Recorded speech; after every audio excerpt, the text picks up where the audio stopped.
सफलं तस्य जीवितम्। अष्टमी कक्षायाः संस्कृत पाठ्यपुस्तक सुरभेः सप्तमः पाठः।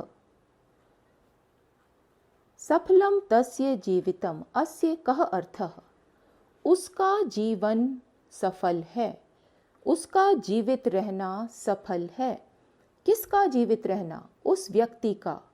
बच्चों, इस पाठ में व्यक्ति में कौन से गुण होने चाहिए, क्या क्या व्यक्ति किस प्रकार के काम करे, किस तरह का व्यवहार होना चाहिए उसका, जिससे कि उसका जीवन सफल हो, उसका जीवन सार्थक हो, अच्छा हो, वह स्वयं भी सुखी हो और उसके जीवन से दूसरों को भी सुख मिले। तो इस प्रकार इस पाठ में अच्छे व्यक्तियों के, श्रेष्ठ व्यक्तियों के स्वभाव की विशेषताएं बताई गई हैं। तो आओ इस पाठ को पढ़ें, देखें कि ये क्या क्या विशेषताएं हैं, किस व्यक्ति का जीवन सफल माना जाता है। Learning outcomes. इस पाठ को पढ़कर आप सभी श्रेष्ठ व्यक्तियों के स्वभाव की विशेषताएं बता सकेंगे कि अच्छे लोगों में कौन कौन से गुण होते हैं, किस प्रकार वे व्यवहार करते हैं, तो उनके स्वभाव की क्या खासियत है, क्या विशेषताएं हैं, ये आप बता सकेंगे। जीवन में मानवीय गुणों का महत्व बता सकेंगे। वे कौन से गुण हैं बच्चों जिससे मनुष्य वास्तव में मनुष्यबंध कहलाता है। दूसरे पशु पक्षियों से, पशुओं से, जीव जंतुओं से भिन्न जो वास्तव में मनुष्य को मनुष्य बनाते हैं, वे मानवीय गुण कौन से हैं, इनका क्या महत्व है, ये भी आप बता सकेंगे। पाठ में आने वाले नए शब्दों क्षुधा, अम्भः, विभूतयः, वारिवाहा, शील आदि के अर्थ लिख सकेंगे। श्लोकों के अर्थ के अनुसार उनका अन्वय लिख सकेंगे। जब आप श्लोक समझ जाएंगे तो उनके अर्थ के अनुसार उनके शब्दों को अरेंज करके आप श्लोक का अन्वय भी लिख सकेंगे। तो ये सभी काम आप इस पाठ को पढ़ने के बाद, इस वीडियो को देखने के बाद कर सकेंगे। आगच्छ पठामः। अत्र प्रथमः श्लोकः अस्ति। वाणी रस्वती यस्य श्रमवती क्रिया, लक्ष्मीः दानवती यस्य सफलं तस्य जीवितम्। बच्चों, इस श्लोक में, पहले ही श्लोक में देखो आपको अच्छे व्यक्तियों के स्वभाव के 3 विशेषताएं यहाँ बताई जा रही हैं। अन्वय देखें। यस्य वाणी रस्वती, जिसकी वाणी रसीली है। रसवती का मतलब मधुर है।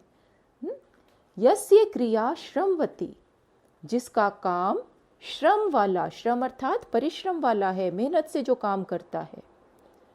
यस्य लक्ष्मी ही दानवती, जिसकी लक्ष्मी दान देने के काम आती है। लक्ष्मी अर्थात धन संपत्ति, जो अपनी संपत्ति का आवश्यकता अनुसार दूसरों के लिए दान करता है, दूसरों को देता है। तस्य जीवितम सफलम, उसका जीवन सफल होता है। और भवती देखो अन्वय में अंत में अपने आप लगाया, क्योंकि ये श्लोक में दिया गया नहीं था। तो आसान शब्द है, छोटा सा श्लोक, और इन्हें शब्दों को अरेंज करके अन्वय लिखा और इसका अर्थ निकल आया। फिर से देख लो। यस्य वाणी रसवती, जिसकी वाणी मधुर है, जो सबसे प्रेम से बोलता है, अच्छे वचन बोलता है। यस्य क्रिया श्रमवती, जो मेहनत से काम करता है। यस्य लक्ष्मी ही दानवती, जिसका धन दान देने के काम आता है। तस्य जीवितम सफलम भवति, उसका जीवन सफल होता है। अधुना द्वितीयं श्लोकं पठामः। क्षुधा समं नास्ति शरीरपीडनं, चिंता समं नास्ति शरीरशोषणं, विद्या समं नास्ति शरीरभूषणं, क्षमा समं नास्ति शरीररक्षणम्।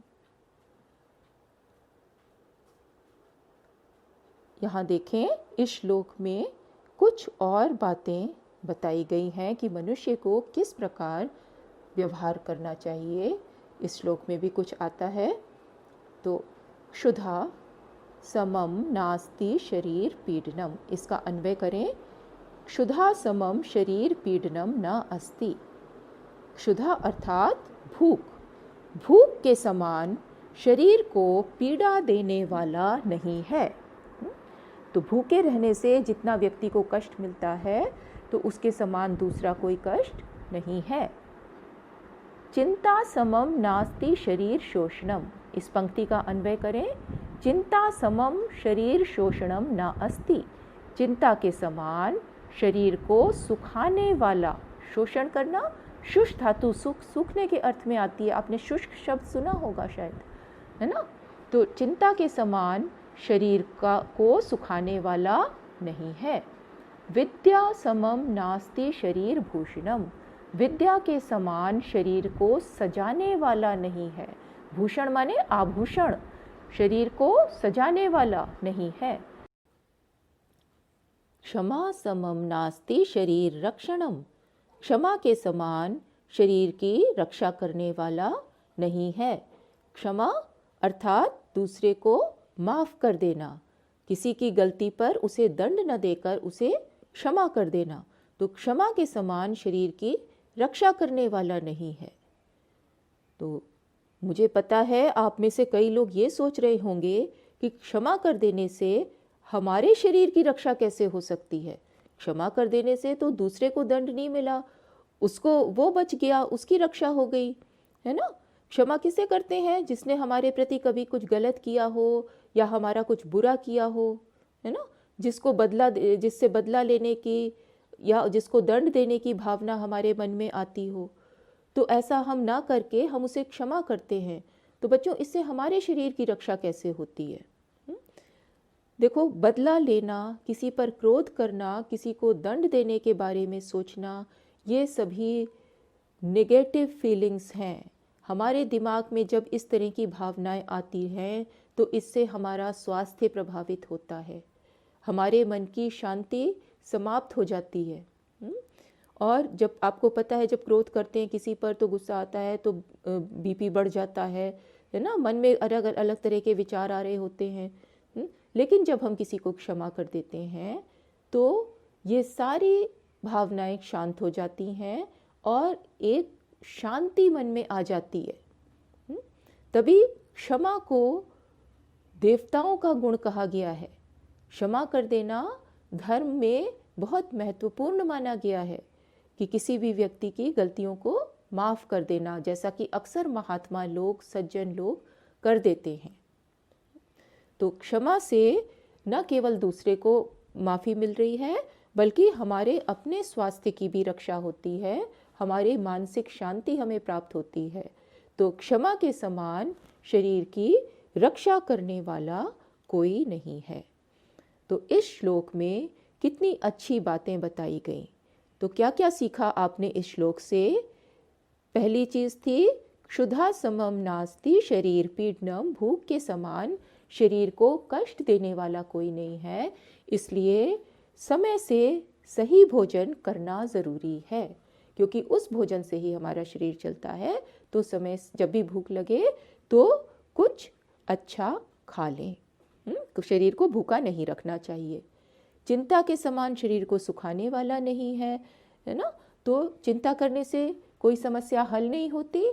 अगर कोई भी समस्या हो तो उसका बुद्धि से हल ढूंढना चाहिए कि समस्या को हम कैसे सॉल्व करें, ना कि उस चिंता में हम टेंशन लें और हमें परेशानी हो। विद्या समम नास्ति शरीर भूषणम, विद्या के समान शरीर को सजाने वाला कोई नहीं है, शरीर का आभूषण कोई नहीं है। तो हमें बाहरी आभूषणों को छोड़कर, जिनसे हम शरीर को सजाने की सोचें कि अच्छे कपड़े, अच्छी ज्वेलरी, अच्छी घड़ी, इनकी जगह हम विद्या प्राप्त करने का अधिक से अधिक प्रयास करना चाहिए, जिससे कि हमारी पर्सनैलिटी अच्छी बने, हमारा व्यक्तित्व उन्नत हो। और क्षमा के समान शरीर की रक्षा करने वाला कोई नहीं है। तो ठीक है, किसी ने आपके प्रति गलत किया, उसे ध्यान रखें, उसे बताएं, उसे समझाएं, लेकिन इतना ना क्रोधित हो जाएं कि अपने ही शरीर की हानि होने लगे। तो इसीलिए कहा जा रहा है कि क्षमा को अपने जीवन में अपनाएं। तो ये बहुत अच्छा श्लोक है, इसे आप याद कर सकते हैं। इसमें नए शब्द आए हैं, क्षुधा, क्षुधा माने भूख, और भूषणम, भूषणम आभूषण है ना, तो इन्हें भी ध्यान रखें। आओ अगला श्लोक पढ़ें।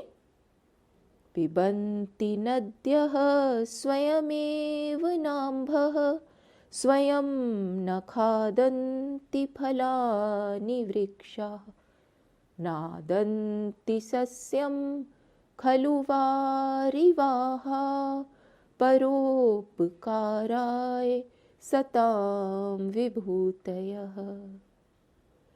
देखो, इस श्लोक में परोपकार करने का महत्व बताया गया है कि किस तरह पेड़ पौधे भी, नदियाँ भी परोपकार करती हैं।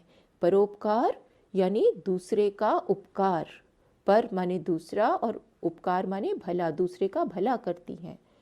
तो देखो कितने अच्छा श्लोक है, कितना सुंदर भाव है इसका। पहली पंक्ति देखें, पिबन्ति नद्यः स्वयमेव नाम्भः। नाम्भः में दो शब्द हैं, न प्लस अम्भः। अम्भः माने जल। अब इसे अन्वय के अनुसार इसके शब्दों का संयोजन करें। नद्यः स्वयमेव अम्भः न पिबन्ति। नद्यः नदियाँ, ये बहुवचन है। स्वयमेव स्वयं ही, खुद ही। अम्भः न पिबन्ति, जल नहीं पीती। नदियाँ अपने जल को स्वयं नहीं पीती। किसके लिए होता है नदियों का जल? अपना जल वो किसे देती हैं? दूसरों को दे देती हैं। स्वयं न खादन्ति फलानि वृक्षाः। फिर इसको अन्वय के अनुसार शब्दों को क्रम से लगाएं। वृक्षाः स्वयं फलानि न खादन्ति। वृक्ष स्वयं फलों को नहीं खाते। वृक्षों पर इतने फल लगते हैं, क्या वृक्ष उन फलों को स्वयं ही खा लेते हैं? नहीं, अपने फल वो किसके लिए देते हैं? दूसरों के लिए। कोई कीमत लेते हैं? कुछ भी नहीं लेते। नदी अपने जल की कीमत लेती है? नहीं लेती, है ना। तो निस्वार्थ भाव से, बिना अपने लिए कुछ किए और अपनी संपत्तियां दूसरों को, अपनी चीज़ें, अपनी वस्तुएं दूसरों को दे रहे हैं, दूसरों के भले के लिए। तो वृक्ष फलों को स्वयं नहीं खाते। एक और उदाहरण दिया है, नादन्ति सस्यम खलु वारिवाः। वारिवाः, वारिवाः माने बादल, मेघ। वारी कहते हैं जल को, और वाह ले जाने वाले, जल को ले जाने वाले बादल या मेघ, मेघ का पर्यायवाची है। वारिवाः खलु, खलु माने निश्चित रूप से। सस्यम न अदन्ति, फसल को नहीं खाते हैं। सस्य माने फसल, और अदन्ति खाते हैं। अदन्ति से पहले न लगा है, इसे अलग करेंगे। न अदन्ति, है ना, संधि है इसमें। तो बादल फसल को नहीं खाते हैं। आप जानते हो कि खेतों में जब फसल पैदा होती है तो उसे बारिश से जल मिलता है। बारिश होती है, वर्षा होती है, तो सिंचाई होती है खेतों की, और उनमें अच्छी फसल होती है। तो बादल तो कह सकते हैं ना कि मेरे जल से सिंचाई हुई तो ये फसल मेरी है ना, नहीं तो फसल ना होती। तो आजकल तो और तरीके हैं सिंचाई के, कहीं ट्यूबवेल्स लगे हैं, लेकिन पुराने समय में तो ऐसा नहीं था। तो मुख्य रूप से वर्षा के जल से ही खेतों की सिंचाई होती थी और फसल होती थी। तो यहाँ देखो बताया गया है कि बादल निश्चित रूप से ही, खलु का अर्थ है निश्चित रूप से, सस्यम न अदन्ति, फसल को नहीं खाते हैं। सताम विभूतयः परोपकाराय। अंतिम पंक्ति देखो, सताम, सताम माने सज्जनों की, विभूतयः संपत्तियां, संपत्ति क्या, धन दौलत वस्तुएं, सज्जन लोगों की वस्तुएं या धन दौलत परोपकाराय, परोपकार के लिए होती हैं, अर्थात दूसरों के भले के लिए होती हैं। तो सज्जनों के पास जो भी चीज़ें होती हैं उनका उपयोग, उनका प्रयोग वो दूसरों को सुख पहुंचाने में करते हैं, अपने स्वार्थ के लिए उन वस्तुओं का उपयोग नहीं करते। तो परोपकार की शिक्षा देने के लिए ये देखो कितना सुंदर श्लोक है। तो परोपकार करना बहुत अच्छा माना गया है, इससे दूसरे का भी भला होता है और खुद को भी सुख मिलता है। दोबारा देख ले, नद्यः स्वयमेव अम्भः न पिबन्ति, नदियाँ स्वयं ही जल को नहीं पीती। नाम्भः में से अम्भः और न अलग करना है, ये ध्यान रखना। वृक्षाः स्वयं फलानि न खादन्ति, वृक्ष स्वयं फलों को नहीं खाते। वारिवाहा खलु सस्यम न अदन्ति, बादल निश्चित रूप से फसल को नहीं खाते। न अदन्ति, इसमें से भी न अलग होगा। सताम विभूतयः परोपकाराय भवन्ति, सज्जनों की संपत्तियां परोपकार के लिए या दूसरों के उपकार के लिए होती हैं। तो आपने समझ लिया ना कि आपके पास भी जो वस्तुएं हैं तो उनसे जहां तक हो सके हमें दूसरों का भला भी करना चाहिए।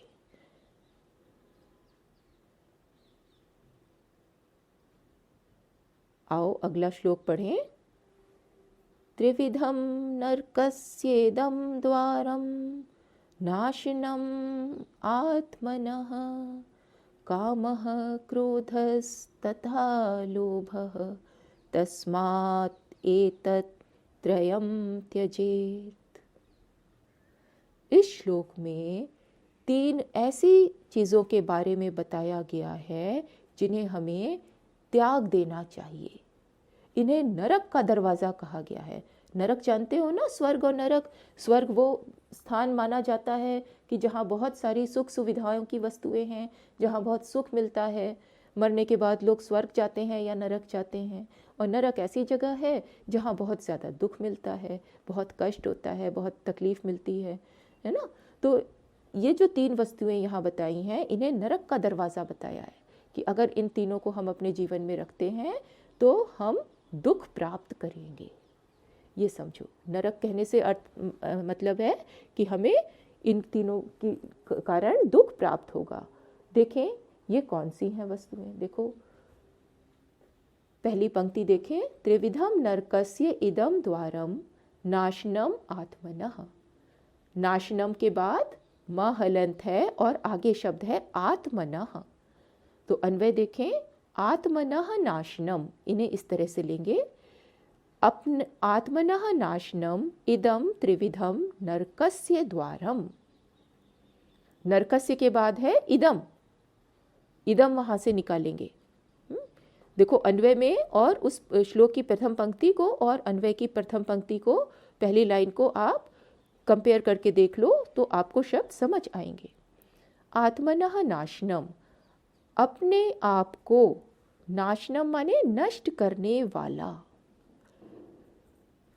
इदम यह, इदम माने यह, त्रिविधम 3 प्रकार का, नरकस्य द्वारम, नरक का दरवाजा है।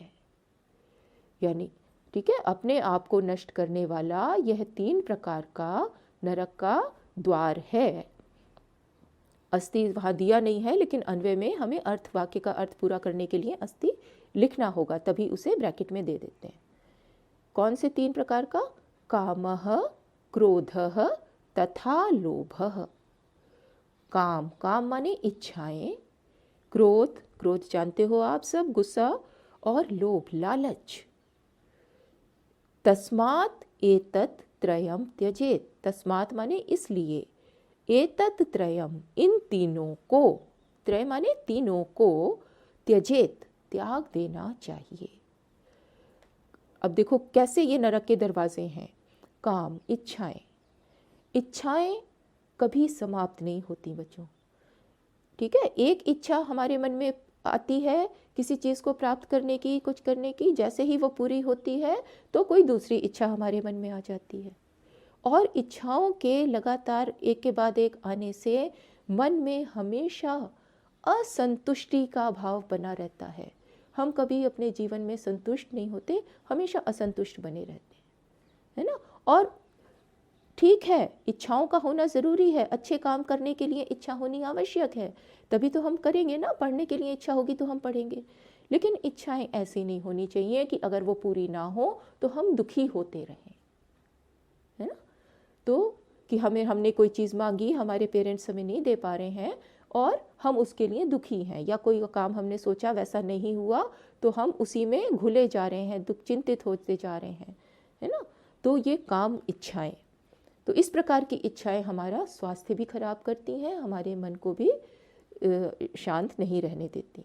फिर क्रोध, क्रोध भी अभी हमने पिछले एक श्लोक में भी पढ़ा था ना कि क्रोध नहीं करना है, क्षमा कर देना है। तो क्रोध से भी हमारा स्वास्थ्य खराब होता है, हमारी मानसिक शांति खराब होती है और हमारे जीवन में नेगेटिविटी आती है। हम गलत बातें सोचते हैं, जिस पर हमें क्रोध आता है उसको हम दंड देने के लिए हम गलत बातें, गलत तरीके सोचने लग जाते हैं। तो क्रोध भी नहीं करना है। और लोभ, लालच, लोभ कब आता है? देखो एक जगह तो होती है आवश्यकता, जिस चीज़ की हमें आवश्यकता है वो हमें मिल गई, उससे अधिक को पाने की इच्छा करना लोभ कहलाता है ना। तो जितनी आवश्यकता हो उतना तो ठीक है, लेकिन उससे आगे हम और चीज़ों का लालच करते जाएं और उस लोभ को पूरा करने के लिए फिर क्या होता है, व्यक्ति गलत तरीके अपनाता है। तो इन तीनों चीज़ों से हमारा जीवन गलत रास्ते पर जाता है, अंत में दुख प्राप्त होता है, कष्ट मिलते हैं और हमारे मन की शांति भंग होती है। हम अपने आप को ही गलत समझते हैं, हमें पता हो जाता है कि हम गलत कर रहे हैं, फिर भी हम ऐसी चीज़ें लालच करते जाते हैं। तो इन तीनों चीज़ों को अपने जीवन से निकाल देना चाहिए। तो बच्चों ये भगवत गीता का श्लोक है, आपने गीता का नाम सुना है ना, तो वहाँ पे ये उपदेश बताया गया है कि काम, क्रोध और लोभ ये तीनों हमें हानि पहुँचाते हैं, इसलिए इन्हें नरक के दरवाजे के समान कहा गया है और इन तीनों को त्यागने की सलाह दी गई है।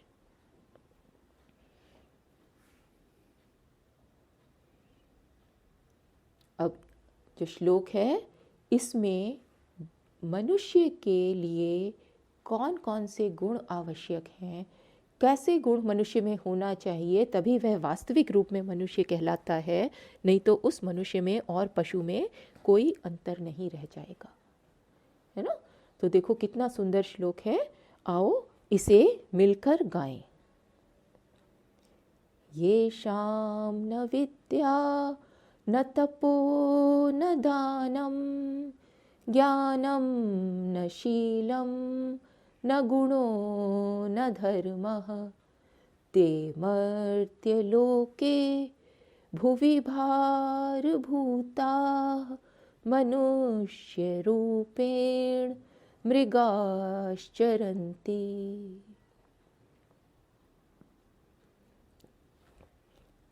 देखो, ये शाम न विद्या न तपो न दानम, जिनके पास, ये शाम जिनके, षष्ठी बहुवचन, जिनके पास न विद्या है। अभी हमें विद्या की महिमा बताई थी ना कि विद्या के समान शरीर का आभूषण कोई नहीं है, है ना।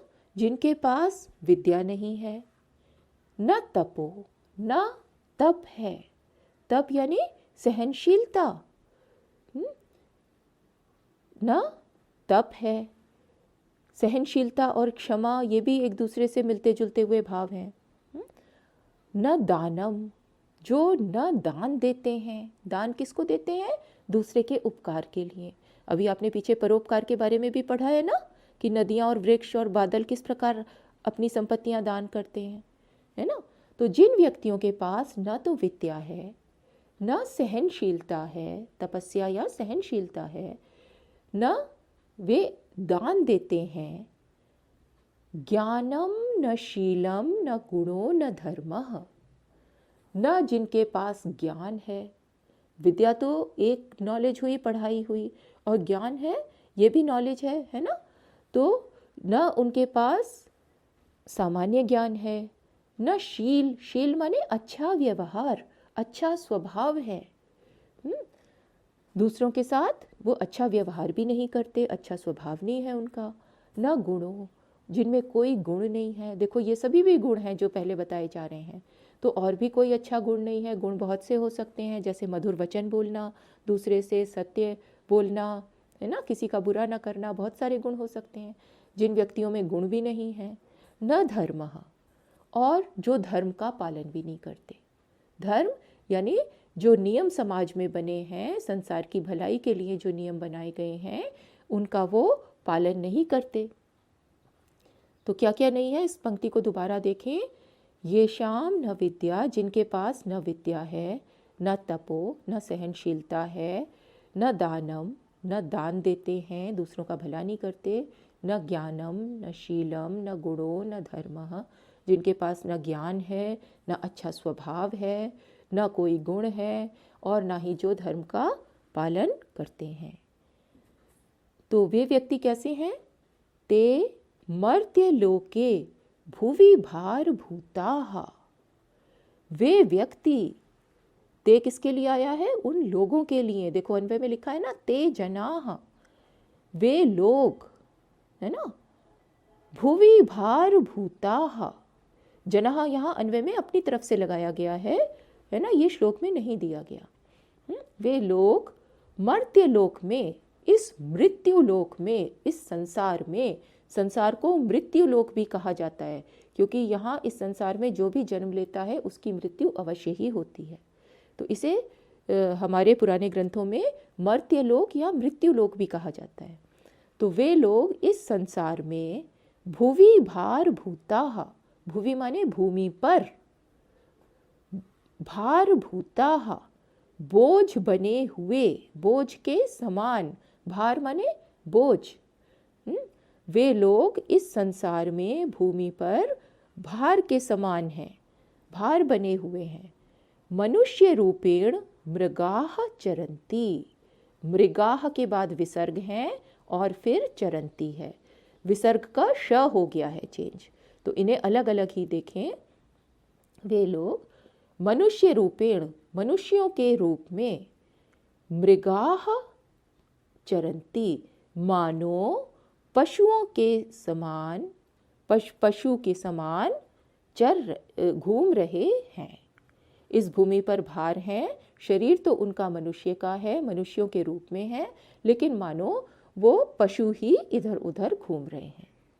अर्थात ऐसे लोगों में जिनके पास ये सभी ऊपर वाले गुण नहीं हैं, वे लोग, उनमें और पशुओं में कोई अंतर नहीं है ना।